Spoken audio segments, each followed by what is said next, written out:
Rasulullah SAW memiliki sahabat yang cerdas dan jenaka. Karena kejenakaannya, sahabat itu kerap membuat Rasulullah SAW tertawa. Nama sahabat itu ialah Nu'aiman bin Amr bin Rafa'ah. Berikut kisah lucu Nu'aiman. Dikisahkan suatu ketika Abu Bakar AS akan pergi ke negeri Syam untuk berdagang. Sebelum berangkat, ia mendatangi Rasulullah SAW untuk memohon restu dan izin untuk mengajak dua orang sahabat, yakni Nu'aiman dan Suwaibith bin Harmalah. Ya Rasulullah, saya izin akan mengajak dua sahabat ikut berdagang ke negeri Syam, yakni Nu'aiman dan Suwaibith bin Harmalah, kata Abu Bakar.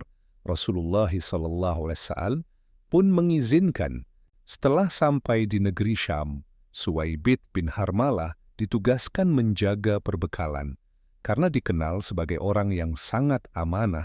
Saat Abu Bakar sedang pergi berniaga dan Suwaibith menjaga makanan, datanglah Nu'aiman kepada Suwaibith di waktu siang, mengatakan bahwa dirinya telah lapar. Wahai Suwaibith, aku sudah sangat lapar, maka berikanlah saya sepotong roti untuk saya makan saat ini, ujar Nu'aiman. Akan tetapi, permintaan Nu'aiman ditolak oleh Suwaibith, karena belum mendapat izin dari Abu Bakar. Mendengar jawaban Suwaibith, Nu'aiman langsung mengancamnya, "Berikan aku sepotong roti itu atau engkau akan aku beri pelajaran."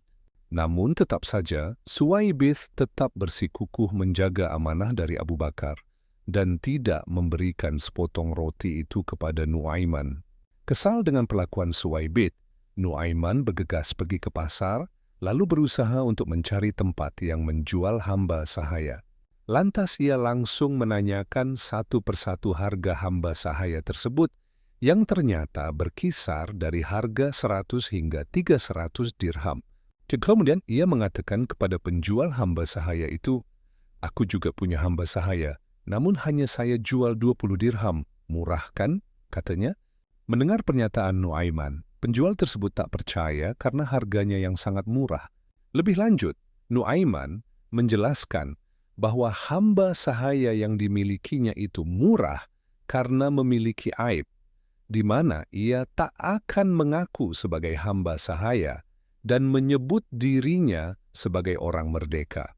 Akhirnya semua orang berbondong-bondong untuk membeli hamba sahaya yang ditawarkan oleh Nu'aiman. Nu'aiman menunjuk kepada hamba sahaya yang akan dijual yang tiada lain adalah Suwaibith. Setelah Nu'aiman menerima uang 20 dirham tersebut, pembeli kemudian membawa Suwaibith. Saking kagetnya, Suwaibith berteriak, "Aku bukan hamba sahaya. Kalian salah menangkap aku orang merdeka." Namun teriakan Suwaibith itu tidak ditanggapi oleh sekumpulan orang tersebut, dan tetap menangkapnya sembari berkata, "Kami sudah tahu kekuranganmu," sembari membawa Suwaibith dan menjualnya ke pasar. Nu'aiman merasa nyaman sebab kini telah memegang uang yang banyak.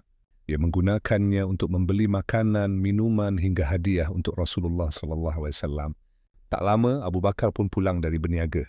Beliau kebingungan karena tak menemukan Suwaibith di tempatnya. Beliau cari kemana-mana tidak juga ketemu. Abu Bakar bertanya kepada Nu'aiman, "Ya Nu'aiman, kemana perginya sahabatmu Suwaibith?" Dengan entengnya Nu'aiman menjawab, "Sudah saya jual, wahai Abu Bakar." Mengetahui hal tersebut, lantas Abu Bakar tertawa dan menanyakan apa yang sebenarnya terjadi. Nu'aiman pun menceritakan semuanya secara detail perihal kekesalannya kepada Suwaibith, yang akhirnya ia memutuskan untuk menjualnya. Abu Bakar langsung bergegas ke pasar dan membeli kembali Suwaibith hingga ia bebas kembali sebagai orang merdeka. Sepulangnya mereka ke Madinah, kejadian ini diceritakan kepada Rasulullah SAW. Mendengar cerita Abu Bakar tersebut, Nabi Muhammad SAW tertawa sejadi-jadinya hingga gigi geraham beliau tampak di depan para sahabat. Setahun berlalu, saking terkesannya dengan kejadian tersebut yang dirasa aneh dan lucu, di saat tamu-tamu yang datang kepada Rasulullah SAW, beliau selalu menceritakan kisah Nu'aiman tersebut